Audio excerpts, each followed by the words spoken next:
You know what, it's not uncommon to have this question of, when do I use low range? We got this nice shifter down here that we can put this into the high and low range thing, but when exactly do you need low range? It's not always about traction and being able to go over the big rocks and all that kind of thing.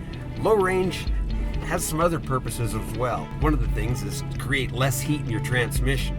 So if you're out on a trail run and you're going up some long, steep stuff, you're just cruising up it, you don't need four-wheel drive. You're able to drive up it.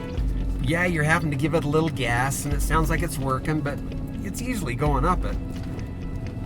You're still creating heat in that torque converter. One side's spinning, the other side's trying to keep up with it, so it's making a lot of heat. You can take a lot of load off the engine, a lot of stress off the transmission and transfer case just by simply dropping it into low range. When you do that, it's just like when you're on your bike. So here we are. We're in high range and we're trying to go up this hill.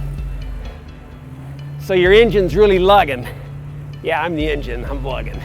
So what we do is we just drop this thing down into, if I can figure all these gear shift things, a lot going on. Ah, there we go. That's so much better. Now we're in low range. I'm all relaxed going up this hill. I'm going really slow, but we're getting it done because we're in low range. So, when do we throw it down into low range? You can be the guy that's holding up the whole train because you're driving in low range down a dirt road. Not necessary. If I was out here by myself or a couple of guys and we were just busting through here, we would totally flog this road in too high and just have a lot of fun busting through here.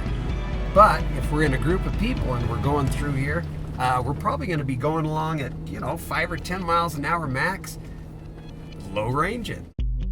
All right, we've been driving down this road in 4 high because we're doing it at a pretty good clip. Now we come up to an obstacle and the tire hits this rock. It's not much, just a little bigger than a curb, but I hit it. You can hear that stall. Motor's trying. There, finally lifts the Jeep over it. I could have done it like this, but look how much easier if we just low range it. Now I pull up to that same obstacle. I barely give it any gas. It goes right over it.